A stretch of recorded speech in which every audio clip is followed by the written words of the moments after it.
The Round Dozen, a short story by Somerset Maugham. I like Elsom.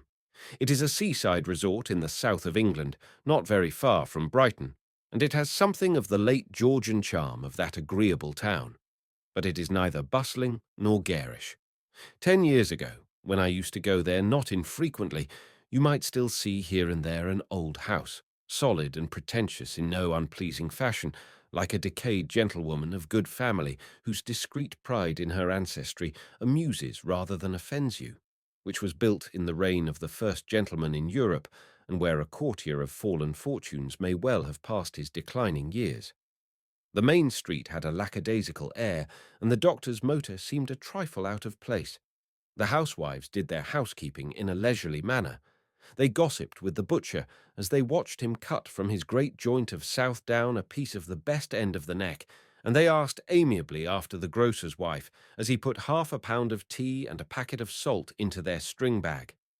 I do not know whether Elsom was ever fashionable. It certainly was not so then, but it was respectable and cheap. Elderly ladies, maiden and widowed, lived there, Indian civilians and retired soldiers. They looked forward with little shudders of dismay to August and September, which would bring holiday-makers, but did not disdain to let them their houses, and on the proceeds spend a few worldly weeks in a Swiss pension. I never knew Elsom at that hectic time when the lodging-houses were full, and young men in blazers sauntered along the front. When Pierrots performed on the beach and in the billiard-room at the Dolphin, you heard the click of balls till 11 at night. I only knew it in winter. Then, in every house on the seafront, stucco houses with bow windows built 100 years ago, there was a sign to inform you that apartments were to let, and the guests of the Dolphin were waited on by a single waiter and the boots. At 10 o'clock, the porter came into the smoking room and looked at you in so marked a manner that you got up and went to bed. Then Elsom was a restful place, and the Dolphin a very comfortable inn. It was pleasing to think that the Prince Regent drove over with Mrs. Fitzherbert more than once to drink a dish of tea in its coffee-room. In the hall was a framed letter from Mr. Thackeray ordering a sitting-room and 2 bedrooms overlooking the sea and giving instructions that a fly should be sent to the station to meet him. One November, 2 or 3 years after the war, having had a bad attack of influenza, I went down to Elsom to regain my strength. I arrived in the afternoon, and when I had unpacked my things, went for a stroll on the front. The sky was overcast, and the calm sea grey and cold. A few seagulls flew close to the shore. Sailing boats, their masts taken down for the winter, were drawn up high on the shingly beach, and the bathing huts stood side by side in a long, grey and tattered row. No one was sitting on the benches that the town council had put here and there, but a few people were trudging up and down for exercise. I passed an old colonel with a red nose who stamped along in +4s, followed by a terrier, 2 elderly women in short skirts and stout shoes, and a plain girl in a tam-o'-shanter. I had never seen the front so deserted. The lodging-houses looked like bedraggled old maids waiting for lovers who would never return, and even the friendly Dolphin seemed wan and desolate. My heart sank. Life on a sudden seemed very drab. I returned to the hotel, drew the curtains of my sitting-room, poked the fire, and with a book sought to dispel my melancholy. But I was glad enough when it was time to dress for dinner. I went into the coffee-room and found the guests of the hotel already seated. I gave them a casual glance. There was one lady of middle age by herself, and there were 2 elderly gentlemen, golfers probably, with red faces and baldish heads, who ate their food in moody silence. The only other persons in the room were a group of 3 who sat in the bow window, and they immediately attracted my surprised attention. The party consisted of an old gentleman and 2 ladies, one of whom was old and probably his wife, while the other was younger and possibly his daughter. It was the old lady who first excited my interest. She wore a voluminous dress of black silk and a black lace cap. On her wrists were heavy gold bangles, and round her neck a substantial gold chain from which hung a large gold locket. At her neck was a large gold brooch. I did not know that anyone still wore jewellery of that sort. Often, passing second-hand jewellers and pawnbrokers, I had lingered for a moment to look at these strangely old-fashioned articles, so solid, costly and hideous, and thought, with a smile in which there was a tinge of sadness, of the women long since dead who had worn them. They suggested the period when the bustle and the flounce were taking the place of the crinoline, and the pork-pie hat was ousting the poke-bonnet. The British people liked things solid and good in those days. They went to church on Sunday morning, and after church walked in the park. They gave dinner parties of 12 courses, where the master of the house carved the beef and the chickens, and after dinner the ladies who could play favoured the company with Mendelssohn's Songs Without Words, and the gentleman with the fine baritone voice sang an old English ballad. The younger woman had her back turned to me, and at first I could see only that she had a slim and youthful figure. She had a great deal of brown hair which seemed to be elaborately arranged. She wore a grey dress. The three of them were chatting in low tones, and presently she turned her head so that I saw her profile. It was astonishingly beautiful. The nose was straight and delicate, the line of the cheek exquisitely modelled. I saw then that she wore her hair after the manner of Queen Alexandra. The dinner proceeded to its close, and the party got up. The old lady sailed out of the room, looking neither to the right nor to the left, and the young one followed her. Then I saw with a shock that she was old. Her frock was simple enough, the skirt was longer than was at that time worn, and there was something slightly old-fashioned in the cut. I dare say the waist was more clearly indicated than was then usual, but it was a girl's frock. She was tall, like a heroine of Tennyson's, slight, with long legs and a graceful carriage. I had seen the nose before. It was the nose of a Greek goddess. Her mouth was beautiful, and her eyes were large and blue. Her skin was, of course, a little tight on the bones, and there were wrinkles on her forehead and about her eyes, but in youth it must have been lovely. She reminded you of those Roman ladies with features of an exquisite regularity, whom Alma Tadema used to paint, but who, notwithstanding their antique dress, were so stubbornly English. It was a type of cold perfection that one had not seen for 25 years. Now it is as dead as the epigram. I was like an archaeologist who finds some long-buried statue, and I was thrilled in so unexpected a manner to hit upon this survival of a past era. For no day is so dead as the day before yesterday. The gentleman rose to his feet when the two ladies left, and then resumed his chair. A waiter brought him a glass of heavy port. He smelt it, sipped it, and rolled it round his tongue. I observed him. He was a little man, much shorter than his imposing wife, well covered without being stout, with a fine head of curling grey hair. His face was much wrinkled, and it bore a faintly humorous expression. His lips were tight, and his chin was square. He was, according to our present notions, somewhat extravagantly dressed. He wore a black velvet jacket, a frilled shirt with a low collar and a large black tie, and very wide evening trousers. It gave you vaguely the effect of costume. Having drunk his port with deliberation, he got up and sauntered out of the room. When I passed through the hall, curious to know who these singular people were, I glanced at the visitor's book.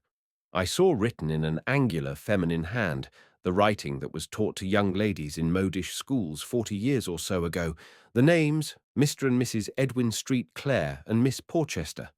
Their address was given as 68 Linster Square, Bayswater, London. These must be the names, and this the address of the persons who had so much interested me. I asked the manageress who Mr. St. Clair was, and she told me that she believed he was something in the city.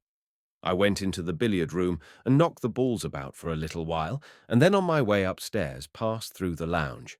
The two red-faced gentlemen were reading the evening paper, and the elderly lady was dozing over a novel.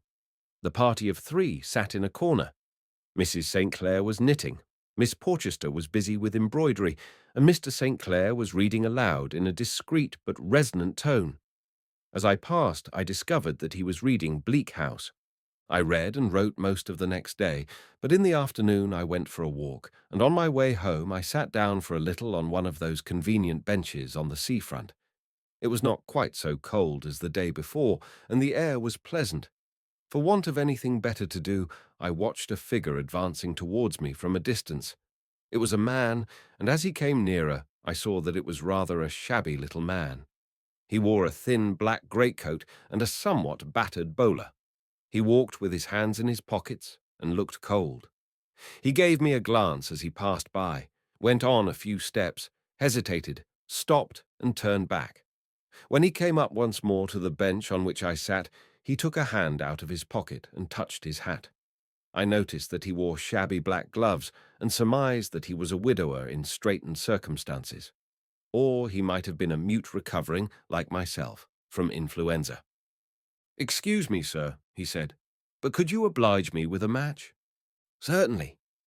He sat down beside me, and while I put my hand in my pocket for matches, he hunted in his for cigarettes. He took out a small packet of gold flake, and his face fell. "Dear, dear, how very annoying. I haven't got a cigarette left." "Let me offer you one," I replied, smiling. I took out my case, and he helped himself. "Gold?" he asked, giving the case a tap as I closed it.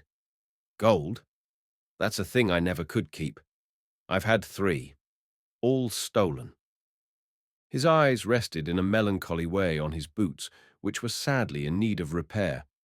He was a wizened little man, with a long, thin nose and pale blue eyes. His skin was sallow, and he was much lined. I could not tell what his age was. He might have been 35, or he might have been 60. There was nothing remarkable about him except his insignificance. But though evidently poor, he was neat and clean. He was respectable, and he clung to respectability. No, I did not think he was a mute. I thought he was a solicitor's clerk who had lately buried his wife and been sent to Elsom by an indulgent employer to get over the first shock of his grief. "Are you making a long stay, sir?" he asked me. 10 days or a fortnight? "Is this your first visit to Elsom, sir?" "I have been here before." "I know it well, sir. I flatter myself there are very few seaside resorts that I have not been to at one time or another. Elsom is hard to beat, sir. You get a very nice class of people here. There's nothing noisy or vulgar about Elsom, if you understand what I mean. Elsom has very pleasant recollections for me, sir. I knew Elsom well in bygone days. I was married in St. Martin's Church, sir." "Really?" I said feebly. "It was a very happy marriage, sir." "I'm very glad to hear it," I returned. 9 months, that one lasted," he said reflectively. Surely the remark was a trifle singular. I had not looked forward with any enthusiasm to the probability which I so clearly foresaw that he would favour me with an account of his matrimonial experiences, but now I waited, if not with eagerness, at least with curiosity, for a further observation.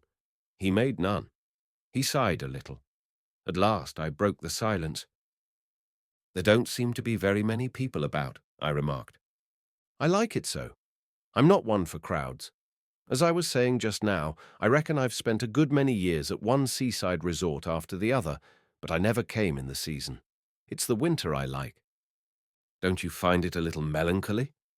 He turned towards me and placed his black-gloved hand for an instant on my arm. "It is melancholy, and because it's melancholy, a little ray of sunshine is very welcome." The remark seemed to me perfectly idiotic, and I did not answer. He withdrew his hand from my arm and got up. "Well, I mustn't keep you, sir. Pleased to have made your acquaintance."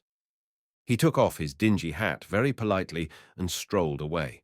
It was beginning now to grow chilly, and I thought I would return to the Dolphin. As I reached its broad steps, a landau drove up, drawn by 2 scraggy horses, and from it stepped Mr. St. Clair. He wore a hat that looked like the unhappy result of a union between a bowler and a top hat. He gave his hand to his wife and then to his niece. The porter carried in after them rugs and cushions. As Mr. St. Clair paid the driver, I heard him tell him to come at the usual time next day, and I understood that the St. Clairs took a drive every afternoon in a landau. It would not have surprised me to learn that none of them had ever been in a motor car. The manageress told me that they kept very much to themselves and sought no acquaintance among the other persons staying at the hotel. I rode my imagination on a loose rein. I watched them eat 3 meals a day. I watched Mr. and Mrs. St. Clair sit at the top of the hotel steps in the morning. He read the Times and she knitted. I suppose Mrs. St. Clair had never read a paper in her life, for they never took anything but the Times and Mr. St. Clair, of course, took it with him every day to the city. At about 12, Miss Porchester joined them. "Have you enjoyed your walk, Eleanor?" asked Mrs. St. Clair. "It was very nice, Aunt Gertrude," answered Miss Porchester. And I understood that just as Mrs. St. Clair took her drive every afternoon, Miss Porchester took her walk every morning. "When you have come to the end of your row, my dear," said Mr. St. Clair, with a glance at his wife's knitting, "we might go for a constitutional before luncheon." "That will be very nice," answered Mrs. St. Clair. She folded up her work and gave it to Miss Porchester. "If you're going upstairs, Eleanor, will you take my work?" "Certainly, Aunt Gertrude." "I dare say you're a little tired after your walk, my dear." "I shall have a little rest before luncheon." Miss Porchester went into the hotel, and Mr. and Mrs. St. Clair walked slowly along the seafront, side by side, to a certain point, and then walked slowly back. When I met one of them on the stairs, I bowed and received an unsmiling, polite bow in return, and in the morning I ventured upon a good day. But there the matter ended. It looked as though I should never have a chance to speak to any of them. But presently I thought that Mr. St. Clair gave me now and then a glance, and thinking he had heard my name, I imagined, perhaps vainly, that he looked at me with curiosity. And a day or two after that I was sitting in my room when the porter came in with a message. "Mr. St. Clair presents his compliments, and could you oblige him with the loan of Whitaker's Almanac?" I was astonished. Why on earth should he think that I have a Whitaker's Almanac? "Well, sir, the manageress told him you wrote—" I could not see the connection. "Tell Mr. St. Clair that I'm very sorry that I haven't got a Whitaker's Almanac, but if I had, I would very gladly lend it to him." Here was my opportunity. I was by now filled with eagerness to know these fantastic persons more closely. Now and then, in the heart of Asia, I have come upon a lonely tribe living in a little village among an alien population. No one knows how they came there or why they settled in that spot. They live their own lives, speak their own language, and have no communication with their neighbors. No one knows whether they are the descendants of a band that was left behind when their nation swept in a vast horde across the continent, or whether they are the dying remnant of some great people that in that country once held empire. They are a mystery. They have no future and no history. This odd little family seemed to me to have something of the same character. They were of an era that is dead and gone. They reminded me of persons in one of those leisurely, old-fashioned novels that one's father read. They belonged to the 80s, and they had not moved since then. How extraordinary it was that they could have lived through the last 40 years as though the world stood still. They took me back to my childhood, and I recollected people who are long since dead. I wonder if it is only distance that gives me the impression that they were more peculiar than anyone is now. When a person was described then as quite a character, by heaven, it meant something. So that evening after dinner, I went into the lounge and boldly addressed Mr. St. Clair. "I'm so sorry I haven't got a Whitaker's Almanac," I said, "but if I have any other book that can be of service to you, I shall be delighted to lend it to you." Mr. St. Clair was obviously startled.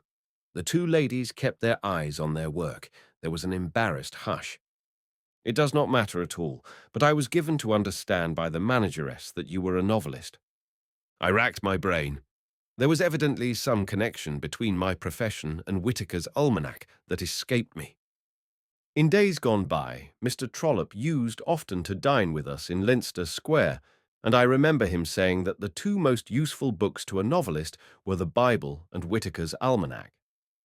"I see that Thackeray once stayed in this hotel," I remarked, anxious not to let the conversation drop.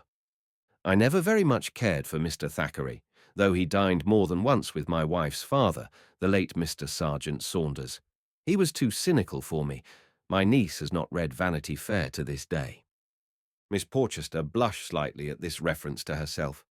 A waiter brought in the coffee, and Mrs. St. Clair turned to her husband.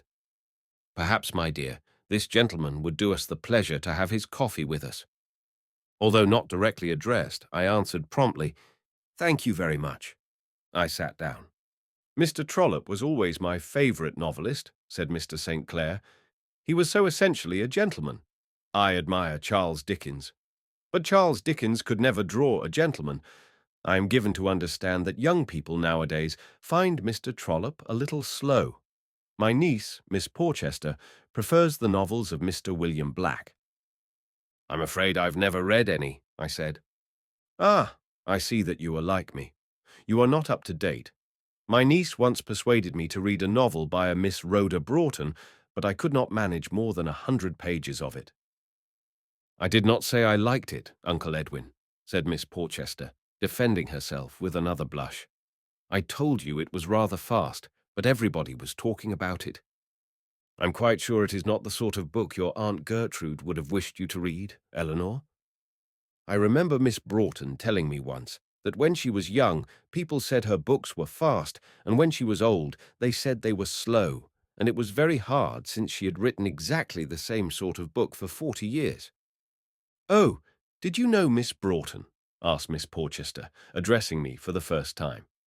How very interesting. And did you know Ouida? My dear Eleanor, what will you say next?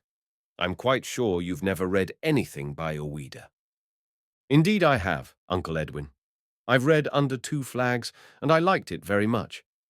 You amaze and shock me. I don't know what girls are coming to nowadays.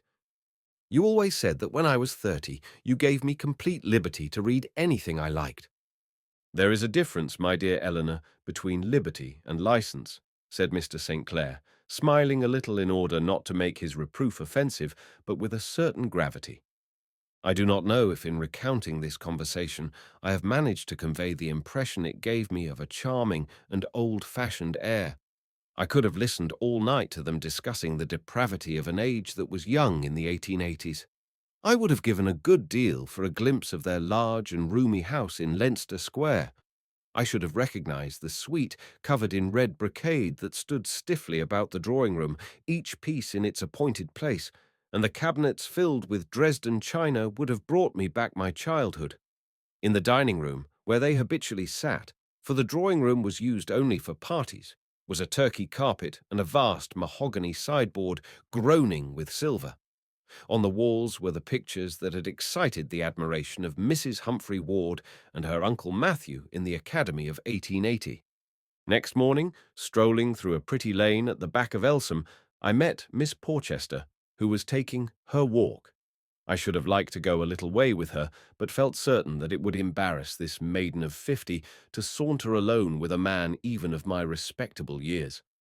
She bowed as I passed her and blushed. Oddly enough, a few yards behind her, I came upon the funny, shabby little man in black gloves with whom I had spoken for a few minutes on the front. He touched his old bowler hat. "Excuse me, sir, but could you oblige me with a match?" he said. "Certainly," I retorted, "but I'm afraid I have no cigarettes on me." "Allow me to offer you one of mine," he said, taking out the paper case. It was empty. "Dear, dear, I haven't got one either. What a curious coincidence." He went on, and I had a notion that he a little hastened his steps. I was beginning to have my doubts about him. I hoped he was not going to bother Miss Porchester. For a moment I thought of walking back, but I did not. He was a civil little man, and I did not believe he would make a nuisance of himself to a single lady. I saw him again that very afternoon. I was sitting on the front. He walked towards me with little, halting steps. There was something of a wind, and he looked like a dried leaf being driven before it. This time he did not hesitate, but sat down beside me. "We meet again, sir. The world is a small place. If it will not inconvenience you, perhaps you will allow me to rest a few minutes. I am a wee bit tired. This is a public bench, and you have just as much right to sit on it as I." I did not wait for him to ask me for a match, but at once offered him a cigarette. "How very kind of you, sir. I have to limit myself to so many cigarettes a day, but I enjoy those I smoke. As one grows older, the pleasures of life diminish, but my experience is that one enjoys more those that remain. That is a very consoling thought. Excuse me, sir, but am I right in thinking that you are the well-known author?" "I am an author," I replied. "But what made you think it?" "I have seen your portrait in the illustrated papers. I suppose you don't recognize me." I looked at him again. a weedy little man in neat but shabby black clothes with a long nose and watery blue eyes. I'm afraid I don't. I dare say I've changed, he sighed.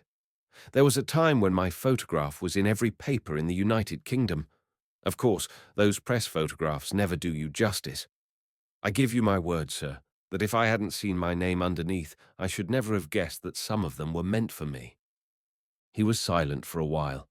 The tide was out, and beyond the shingle of the beach was a strip of yellow mud. The breakwaters were half buried in it, like the backbones of prehistoric beasts. It must be a wonderfully interesting thing to be an author, sir. I've often thought I had quite a turn for writing myself. At one time and another, I've done a rare lot of reading. I haven't kept up with it much lately. For one thing, my eyes are not so good as they used to be. I believe I could write a book if I tried. They say anybody can write one, I answered. Not a novel, you know. I'm not much of a one for novels. I prefer histories and that like. But memoirs. If anybody was to make it worth my while, I wouldn't mind writing my memoirs. It's very fashionable just now. There are not many people who've had the experiences I've had in one way and another. I did write to one of the Sunday papers about it, some little while back, but they never answered my letter. He gave me a long, appraising look. He had too respectable an air to be about to ask me for half a crown. Of course you don't know who I am, sir, do you? I honestly don't. He seemed to ponder for a moment. Then he smoothed down his black gloves on his fingers, looked for a moment at a hole in one of them, and then turned to me, not without self-consciousness. I am the celebrated Mortimer Ellis, he said. Oh. I did not know what other ejaculation to make, for to the best of my belief I had never heard the name before. I saw a look of disappointment come over his face, and I was a trifle embarrassed. Mortimer Ellis, he repeated. You're not going to tell me you don't know. I'm afraid I must. I'm very often out of England. I wondered to what he owed his celebrity. I passed over in my mind various possibilities. He could never have been an athlete, which alone in England gives a man real fame, but he might have been a faith healer or a champion billiard player. There is, of course, no one so obscure as a cabinet minister out of office, and he might have been the president of the Board of Trade in a defunct administration, but he had none of the look of a politician. That's fame for you, he said bitterly. Why, for weeks I was the most talked-about man in England. Look at me. You must have seen my photograph in the papers. Mortimer Ellis. I'm sorry, I said, shaking my head. He paused a moment to give his disclosure effectiveness. I am the well-known bigamist. Now, what are you to reply when a person who is practically a stranger to you informs you that he is a well-known bigamist? I will confess that I have sometimes had the vanity to think that I am not as a rule at a loss for a retort, but here I found myself speechless. I've had 11 wives, sir, he went on. Most people find one about as much as they can manage. Ah, that's want of practice. When you've had 11, there's very little you don't know about women. But why did you stop at 11? There now, I knew you'd say that. The moment I set eyes on you, I said to myself, he's got a clever face. You know, sir, that's the thing that always grizzles me. 11 does seem a funny number, doesn't it? There's something unfinished about it. Now 3 anyone might have, and 7's all right. They say 9's lucky, and there's nothing wrong with 10. But 11, that's the one thing I regret. I shouldn't have minded anything if I could have brought it up to the round dozen. He unbuttoned his coat and from an inside pocket produced a bulging and very greasy pocketbook. From this he took a large bundle of newspaper cuttings. They were worn and creased and dirty, but he spread out 2 or 3. Now just you look at those photographs. I ask you, are they like me? It's an outrage. Why, you'd think I was a criminal to look at them. The cuttings were of imposing length. In the opinion of sub-editors, Mortimer Ellis had obviously been a news item of value. One was headed, "A much-married man," another, "Heartless ruffian brought to book," a third, "Contemptible scoundrel meets his Waterloo." Not what you would call a good press, I murmured. I never pay any attention to what the newspapers say, he answered, with a shrug of his thin shoulders. I've known too many journalists myself for that. No, it's the judge I blame. He treated me shocking, and it did him no good, mind you. He died within the year. I ran my eyes down the report I held. I see he gave you 5 years. Disgraceful, I call it, and see what it says. He pointed to a place with his forefinger.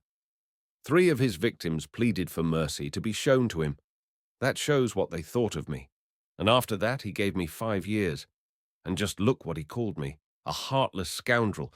Me, the best-hearted man that ever lived, a pest of society and a danger to the public. Said he wished he had the power to give me the cat. I don't so much mind his giving me 5 years, though you'll never get me to say it wasn't excessive. But I ask you, had he the right to talk to me like that? No, he hadn't, and I'll never forgive him, not if I live to be 100. The bigamist's cheeks flushed, and his watery eyes were filled for a moment with fire. It was a sore subject with him. May I read them? I asked him. That's what I gave them you for. I want you to read them, sir. And if you can read them without saying that I'm a much wronged man, well, you're not the man I took you for. As I glanced through one cutting after another, I saw why Mortimer Ellis had so wide an acquaintance with the seaside resorts of England. They were his hunting ground.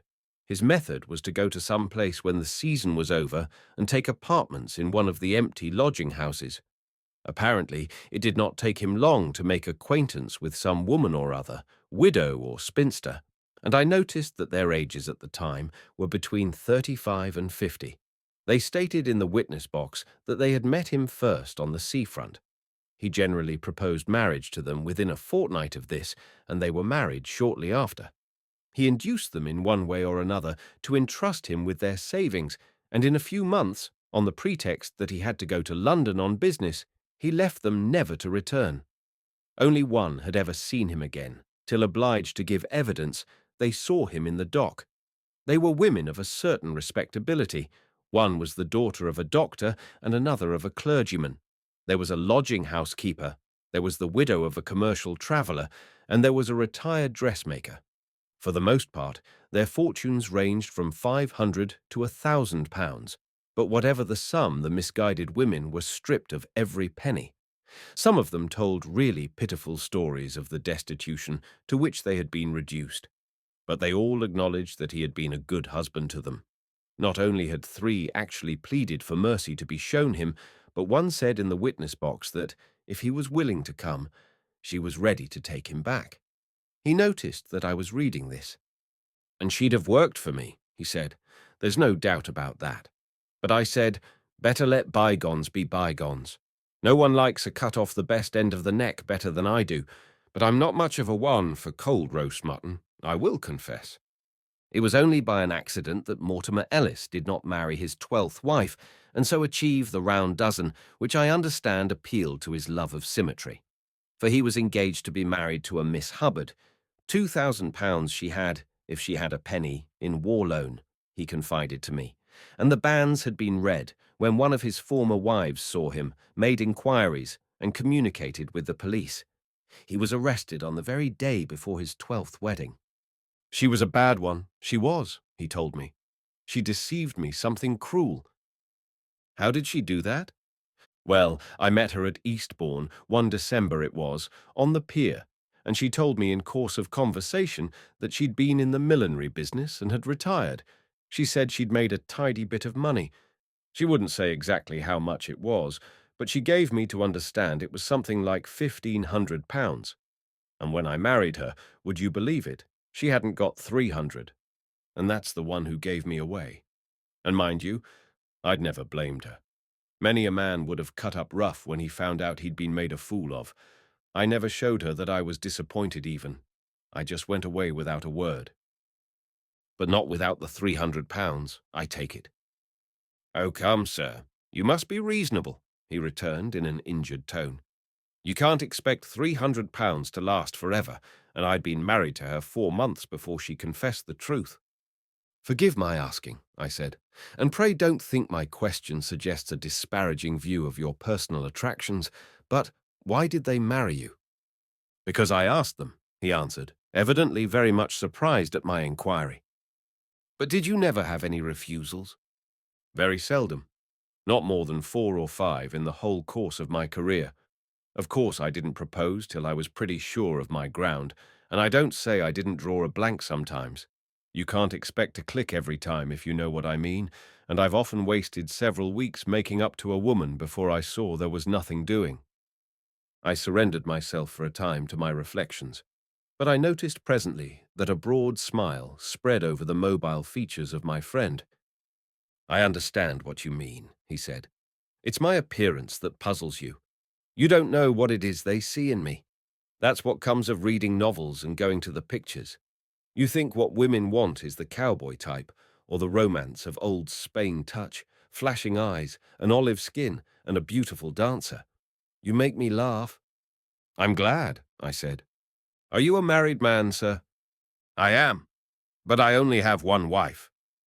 "You can't judge by that. You can't generalize from a single instance, if you know what I mean. Now, I ask you, what would you know about dogs if you'd never had anything but one bull terrier?" The question was rhetorical, and I felt sure did not require an answer. He paused for an effective moment and went on. "You're wrong, sir. You're quite wrong. They may take a fancy to a good-looking young fellow, but they don't want to marry him. They don't really care about looks. Douglas Jerrold, who was as ugly as he was witty, used to say that if he was given 10 minutes' start with a woman, he could cut out the handsomest man in the room. They don't want wit. They don't want a man to be funny. They think he's not serious. They don't want a man who's too handsome. They think he's not serious either. That's what they want. They want a man who's serious, safety first, and then attention. I may not be handsome and I may not be amusing, but believe me, I've got what every woman wants: poise. And the proof is, I've made every one of my wives happy. It certainly is much to your credit that 3 of them pleaded for mercy to be shown to you, and that 1 was willing to take you back. You don't know what an anxiety that was to me all the time I was in prison. I thought she'd be waiting for me at the gate when I was released, and I said to the governor, 'For God's sake, sir, smuggle me out so as no one can see me.' He smoothed his gloves again over his hands, and his eye once more fell upon the hole to the first finger. 'That's what comes of living in lodgings, sir. How's a man to keep himself neat and tidy without a woman to look after him? I've been married too often to be able to get along without a wife. There are men who don't like being married. I can't understand them. The fact is, you can't do a thing really well unless you've got your heart in it, and I like being a married man. It's no difficulty to me to do the little things that women like and that some men can't be bothered with. As I was saying just now, it's attention a woman wants. I never went out of the house without giving my wife a kiss, and I never came in without giving her another. And it was very seldom I came in without bringing her some chocolates or a few flowers. I never grudged the expense. After all, it was her money you were spending, I interposed. And what if it was? It's not the money that you've paid for a present that signifies, it's the spirit you give it in. That's what counts with women. No, I'm not one to boast, but I will say this of myself: I am a good husband. I looked desultorily at the reports of the trial, which I still held. I'll tell you what surprises me, I said. All these women were very respectable, of a certain age, quiet, decent persons, and yet they married you without any inquiry after the shortest possible acquaintance. He put his hand impressively on my arm. Ah, that's what you don't understand, sir. Women have got a craving to be married. It doesn't matter how young they are or how old they are, if they're short or tall, dark or fair. They've all got one thing in common. They want to be married. And mind you, I married them in church. No woman feels really safe unless she's married in church. You say I'm no beauty. Well, I never thought I was. But if I had one leg and a hump on my back, I could find any number of women who'd jump at the chance of marrying me. It's a mania with them. It's a disease. Why, there's hardly one of them who wouldn't have accepted me the second time I saw her, only I like to make sure of my ground before I commit myself. When it all came out, there was a rare to-do, because I'd married 11 times. 11 times? Why, it's nothing. It's not even a round dozen. I could have married 30 times if I'd wanted to. I give you my word, sir. When I consider my opportunities, I'm astounded at my moderation. You told me you were very fond of reading history. Yes, Warren Hastings said that, didn't he? It struck me at the time I read it. It seemed to fit me like a glove. And you never found these constant courtships a trifle monotonous? Well, sir, I think I've got a logical mind, and it always gave me a rare lot of pleasure to see how the same effects followed on the same causes, if you know what I mean. Now, for instance, with a woman who'd never been married before, I always passed myself off as a widower. It worked like a charm. You see, a spinster likes a man who knows a thing or two. But with a widow, I always said I was a bachelor. A widow's afraid a man who's been married before knows too much. I gave him back his cuttings. He folded them up neatly and replaced them in his greasy pocketbook. You know, sir, I always think I've been misjudged. Just see what they say about me. A pest of society, unscrupulous villain, contemptible scoundrel. Now just look at me. I ask you, do I look that sort of man? You know me. You're a judge of character. I've told you all about myself. Do you think me a bad man? My acquaintance with you is very slight, I answered, with what I thought considerable tact.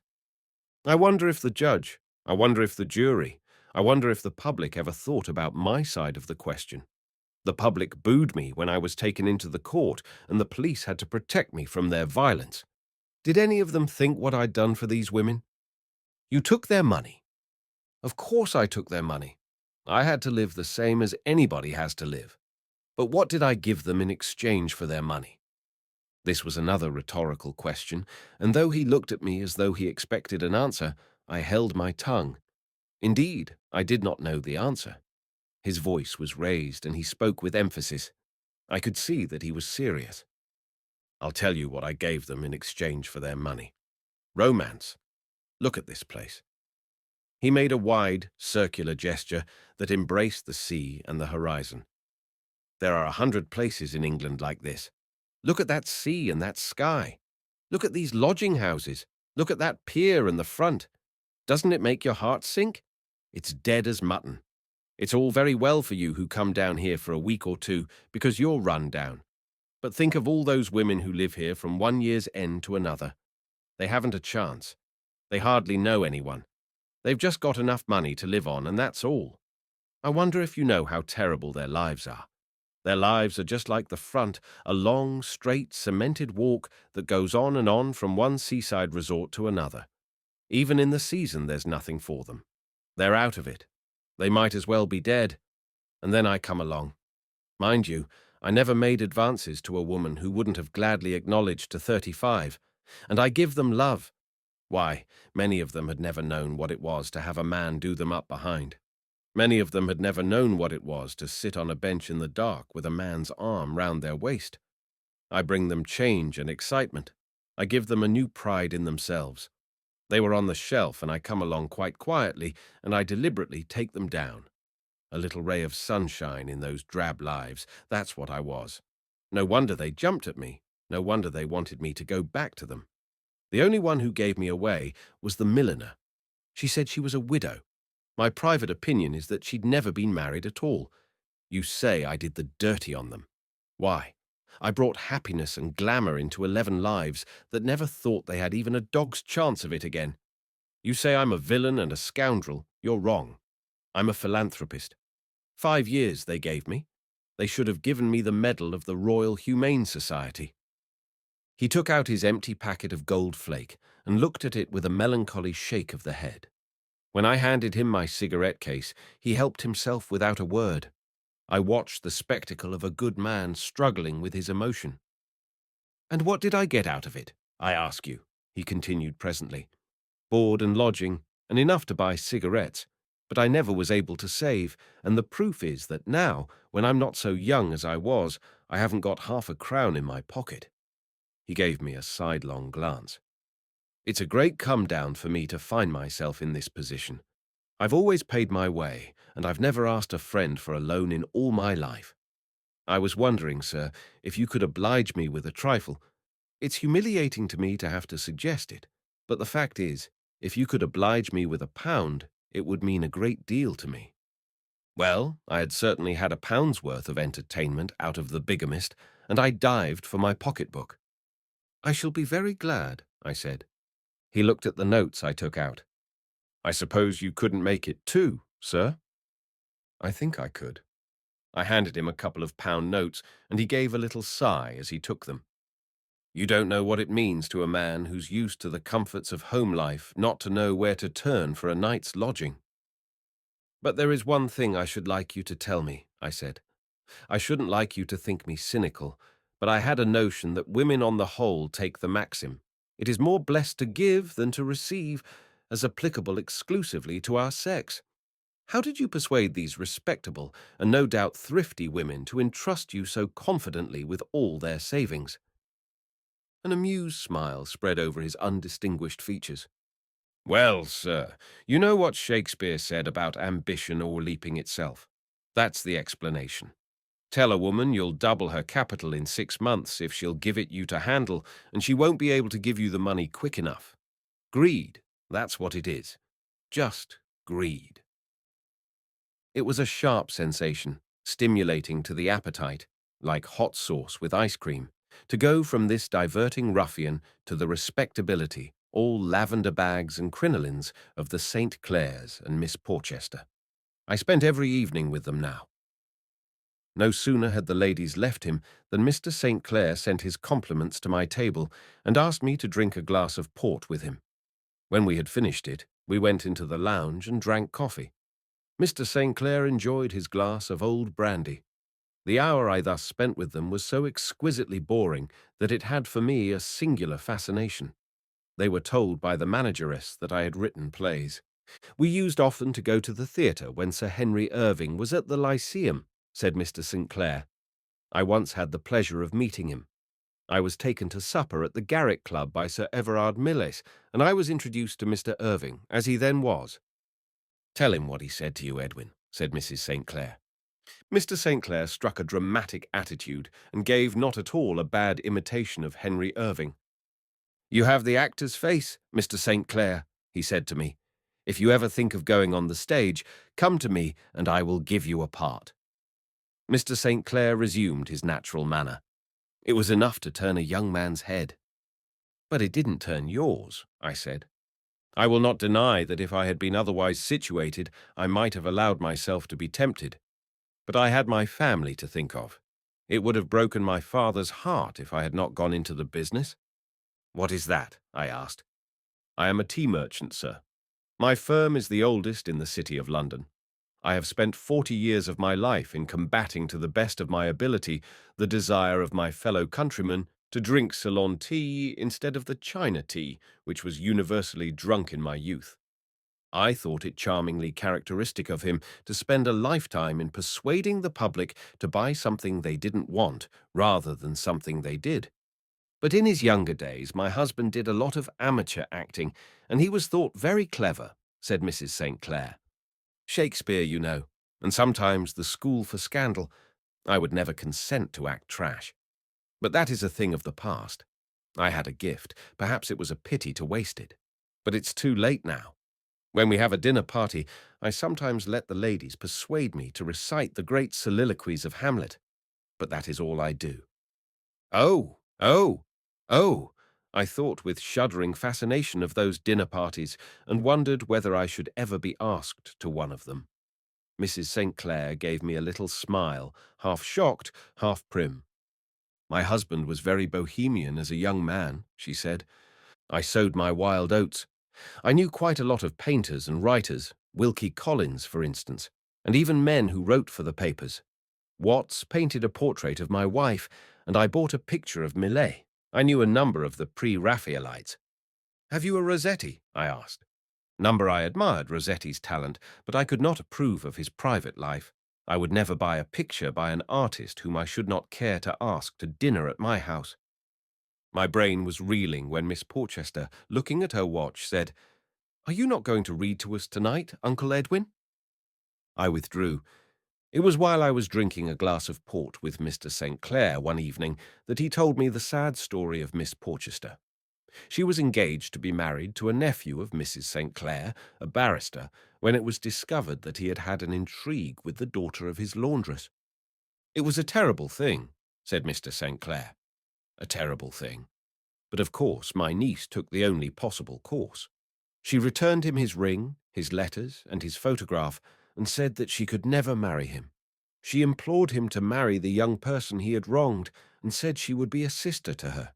It broke her heart. She has never cared for anyone since. And did he marry the young person? Mr. St. Clair shook his head and sighed. No, we were greatly mistaken in him. It has been a sore grief to my dear wife to think that a nephew of hers should behave in such a dishonourable manner. Some time later, we heard that he was engaged to a young lady in a very good position with £10,000 of her own. I considered it my duty to write to her father and put the facts before him. He answered my letter in a most insolent fashion. He said he would much rather his son-in-law had a mistress before marriage than after. What happened then? They were married, and now my wife's nephew is one of His Majesty's judges of the High Court, and his wife is my lady. But we've never consented to receive them. When my wife's nephew was knighted, Eleanor suggested that we should ask them to dinner, but my wife said that he should never darken our doors, and I upheld her. And the laundress's daughter? She married in her own class of life, and has a public house at Canterbury. My niece, who has a little money of her own, did everything for her, and is godmother to her eldest child. Poor Miss Porchester. She had sacrificed herself on the altar of Victorian morality, and I am afraid the consciousness that she had behaved beautifully was the only benefit she had got from it. Miss Porchester is a woman of striking appearance, I said. When she was younger, she must have been perfectly lovely. I wonder she never married somebody else. Miss Porchester was considered a great beauty. Alma Tadema admired her so much that he asked her to sit as a model for one of his pictures, but of course we couldn't very well allow that. Mr. St. Clair's tone conveyed that the suggestion had deeply outraged his sense of decency.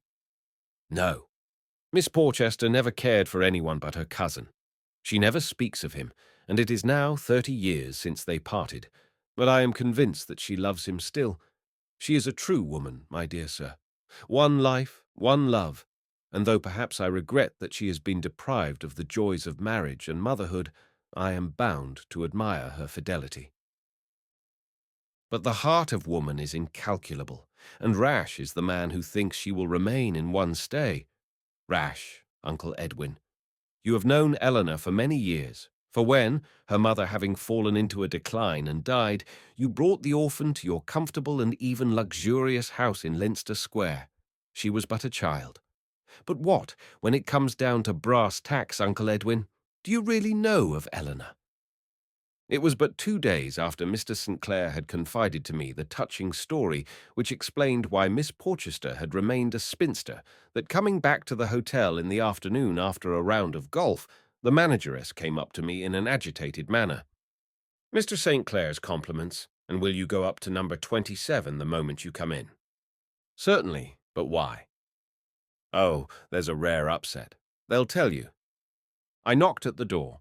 I heard a, "Come in, come in," which reminded me that Mr. St. Clair had played Shakespearean parts in probably the most refined amateur dramatic company in London. I entered and found Mrs. St. Clair lying on the sofa with a handkerchief soaked in eau de Cologne on her brow and a bottle of smelling salts in her hand. Mr. St. Clair was standing in front of the fire in such a manner as to prevent anyone else in the room from obtaining any benefit from it. I must apologize for asking you to come up in this unceremonious fashion, but we are in great distress, and we thought you might be able to throw some light on what has happened. His perturbation was obvious.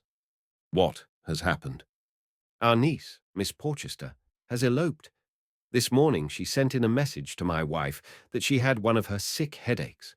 When she has one of her sick headaches, she likes to be left absolutely alone, and it wasn't till this afternoon that my wife went to see if there was anything she could do for her. The room was empty. Her trunk was packed. Her dressing case with silver fittings was gone. And on the pillow was a letter telling us of her rash act. I'm very sorry, I said. I don't know exactly what I can do. We were under the impression that you were the only gentleman at Elsom with whom she had any acquaintance. His meaning flashed across me. I haven't eloped with her, I said. I happen to be a married man. I see you haven't eloped with her. At the first moment we thought perhaps, but if it isn't you, who is it? I'm sure I don't know. Show him the letter, Edwin, said Mrs. St. Clair from the sofa. Don't move, Gertrude. It will bring on your lumbago. Miss Porchester had her sick headaches, and Mrs. St. Clair had her lumbago. What had Mr. St. Clair? I was willing to bet a fiver that Mr. St. Clair had his gout.